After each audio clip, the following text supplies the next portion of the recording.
देखो, भक्ति का सहज फल है। देवर्षि नारद जी ने भक्ति सूत्र में लिखा है तन्मयाहा, तन्मयता। जब हम कीर्तन सुन रहे हैं तो फिर हम कीर्तन ही सुन रहे हैं, पूरी मनोवृत्ति। कीर्तन कर रहे हैं तो कीर्तन, चतुरासी जी का पाठ कर रहे हैं तो बस पूरी मनोवृत्ति। ये भक्ति का फल है। इसी में लीला का प्रकाश होता है, तन्मया में। जब आप चतुरासी जी के पदों में तन्मय होंगे तो ऐसे पद दिखाई देगा।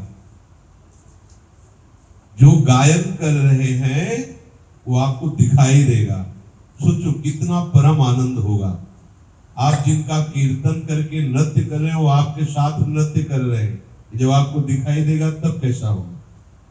तो आप इसे ये न सोचे कि कोई कल्पना है। नाम वाणी जहां श्याम श्यामा तहां, सिद्ध बात है। जब हम नाम कीर्तन कर रहे हैं तो हमारे सामने प्रिया प्रीतम विराजमान है। भावना में नहीं, कल्पना में नहीं, साक्षात ये उनका महल है। बस देखने की व्याकुलता इसी तन्मया से प्राप्त होती है। इस शब्द पर ध्यान दीजिए, बहुत खास शब्द है तन्मया। जिनका नाम कीर्तन कर रहे हैं तन्मय है, पागलपन। अगर अंतर में डूबे हैं तो, अगर बाहर दशा में है कीर्तन में तो तन्मया। भगवान अवधूत शिरोमणि दत्तात्रेय जी महाराज विचरण कर रहे थे तो एक बाण बनाने वाला बाण की नोक बना रहा था। पास से राजा की सवारी निकल गई और ये अवधूत शिरोमणि वहीं विराजमान थे। थोड़ी देर बाद किसी राजकीय पदाधिकारी ने आकर उससे पूछा कि महाराज की सवारी कितनी दूर गई होगी। तो उनका हमें तो मालूम ही नहीं कि सवारी गई है। बोले पास से ही गई है।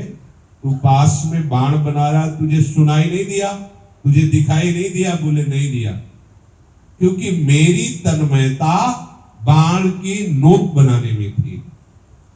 इसलिए ना तो मुझे राजा की वो सब दुंदुभी नगाड़े आदि की आवाज सुनाई दी, ना राजा कब गया मुझे पता भी नहीं चला। भगवान दत्तात्रेय जी ने उसे गुरु माना। 24 गुरुओं में एक बाण बनाने वाले को गुरु माना कि उपासक की तन्मयता ऐसी होनी चाहिए।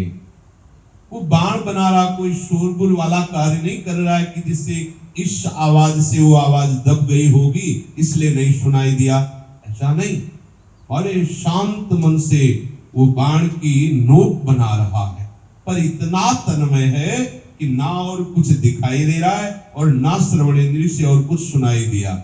जब एक साधारण कार्य में इतनी एकाग्रता, तो ये भगवत स्वरूप, भगवत नाम कीर्तन, भगवत लीला गायन, भगवत सेवा में हमको कम से कम ऐसी एकाग्रता तो होनी चाहिए। कम से कम इसलिए कह रहा हूं कि तन्मयता होगी तो फिर कोई बात ही नहीं। सामने प्रिया प्रीतम है, आप उनकी पत्रावली कर रहे हैं, आप उनके पुष्पों से श्रृंगार कर रहे हैं, तो तन्मयता है उसमें। फिर इसका कम से कम शब्द का प्रयोग ही नहीं।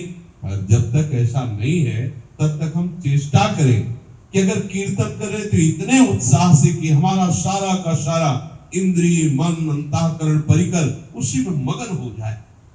वाणी गायन करें तो मुझे बस वाणी में मगन हो जाना है।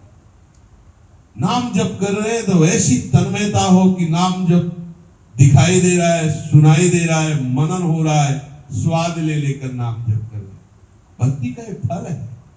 और वृंदावन साधन भूमि नहीं है, फल भूमि है। यहां तो थोड़े में ही प्रेम रस प्रकट हो जाए।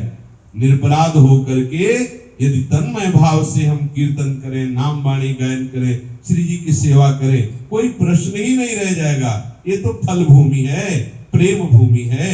यहाँ तो थोड़े समय में ही प्रेम का प्रादुर्भाव हो जाता है। इसलिए जो भी कार्य करें तन्मय होकर के करें। प्रियालाल को राग पसंद नहीं है, प्रियालाल को अनुराग पसंद है। मानत अपनो भाग, राग करत अनुराग बिन, दीखत सकल अभाग, श्री हरिवंश कृपा बिना। जो भी राग हमें प्रियाजू ने दिया है उसको हम अनुराग में डुबो करके गाएं, बहुत आनंद आएगा। हम जैसे भी गा पा रहे हैं, बस हमको ये देखना है कि हमारी जो पद्धति है वो क्या है। जैसे श्रृंगार आरती है, धूप आरती है, या जो भी पद गाए जाते हैं, अगर जिनको ज्ञान नहीं है तो एक बार हम सुन ले, आकर बैठ करके जो हमारे उपासक जन गान करते हैं वैसी पद्धति, राग का नहीं, पद्धति का। क्योंकि जैसे रोज कान एक ही पद्धति से सुन रहे, अगर उनको और पद्धति जोड़ी जाएगी तो फिर भाव बिगड़ जाएगा। जैसे गाया जाता है वैसे ही गाओ, खुद तन्मय होकर गाओ, इसी से प्रियालाल रीझ जाएंगे और वो हमें अपनी निज सेवा में, अपने निज परिकर में मिला लेंगे। बहुत बढ़िया दांव लगा है, मन बुद्धि के चक्कर में ना पड़कर अब प्रियालाल के प्रेम रस में डूबना है। बिल्कुल प्रमाद नहीं, बिल्कुल अन्य आश्रय नहीं, अन्य हमारे हृदय में कोई भी संशय नहीं। निश्चित इसी जन्म में प्रियालाल मिलेंगे, बस हम तन्मय की तरफ दृष्टि रखें। हम जो करें उसमें तन, सेवा तो सेवा तन्मयता। एक बार दृष्टि पूरे श्रृंगार पर गई तो ऐसी तन्मयता होनी चाहिए कि एक तृण भी कहीं पुराना नहीं खुसा होना चाहिए। लाडली लाल विराजमान, एक पुष्प कैसे रह गया अगले दिन का, ये सेवा की सावधानी कैसे रह गया। अगले दिन जो श्रृंगार में था वो आज पुष्प कैसे रह गया, सेवा की सावधानी। अगर 4 श्रृंगार में है तो एक दृष्टि में है, एक दृष्टि से देख रहा है। गान कर रहे हैं तो जिस ध्वनि को लिया उस बीच में आलाप भले ले, उसी ध्वनि में बदल कैसे गई ध्वनि, कैसे बदल गई, मतलब तन्मया नहीं है।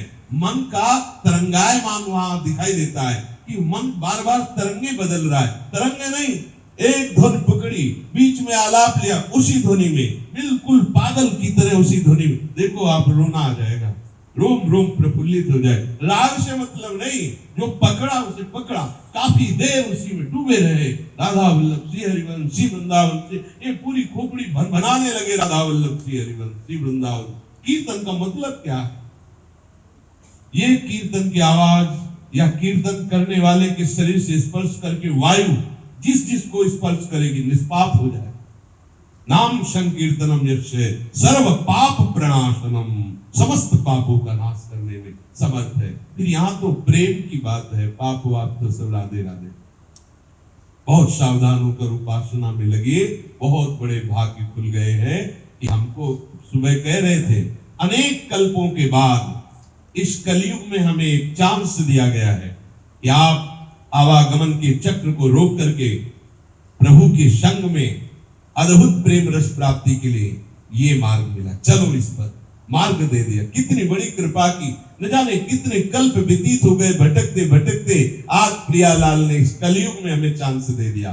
बाजी मार लो और हमें गुरुदेव का कृपा प्रसाद, आचार्य का कृपा कटाक्ष, लाडली जू के बाहुबल की रक्षा से हम सुरक्षित हैं। अब क्या परेशानी, जिस बाहुबल की रक्षा स्वयं अतुलित बल जिनकी बाहुओं में है, अभेद भुज दंड मूल पीनंस सानुकूल, वो कहते हैं कि तुम्हारी बाह से हम सुरक्षित है। लाडली जू से, वो लाडली जू के कर कमल, अभय कमल हमारे माथे पे विराज। अब क्या चिंता करनी, अब बाजी नहीं हारनी है। इस जन्म में किसी और प्रलोभन पे दस्तखत नहीं कर देना, राजी मत हो जाना। केवल प्रियालाल चाहिए। बहुत सी बातें आएंगी आपके जीवन में, बहुत से लुभावने, बहुत से सुहावने भोग सामग्री आपके सामने फेंकी जाएगी, लेकिन आप राजी केवल होना प्रियालाल में। किसी भी वस्तु, व्यक्ति, स्थान और सिद्धि में भी राजी मत होना। एक ही बात, हम राजी हैं, बस आपसे राजी हैं। आप राजी रहो, हम इसी में राजी हैं, हमें और कुछ नहीं चाहिए। मैं आपकी हूं, बस आप प्रसन्न रहे, जैसे वो हमसे करवावे। रात दिन हम आपकी प्रसन्नता देखना चाहते। आप दोनों मुस्कुरा रहे, यही हमारा जीवन का परम फल है, यही हमारा परम पद है, यही हमारी सिद्धावस्था है कि आप मुस्कुरा दो। आप हमारी किसी सेवा से, किसी भी गा नहीं पाते, हमारी तोतली भाषा है तो उसी से मुस्कुरा दो। बस आप प्रसन्न हुए कि हमारा जीवन सार्थक हो गया। आप प्रसन्न रहिए। हमारा उद्देश्य श्यामा श्याम उनमें तन्मय होना, उनकी सेवा में, उनके नाम में, उनके कीर्तन में, उनके गुण में, उनके सिवा और कुछ नहीं, ये जीवन का परम लक्ष्य। श्री राधा वल्लभ।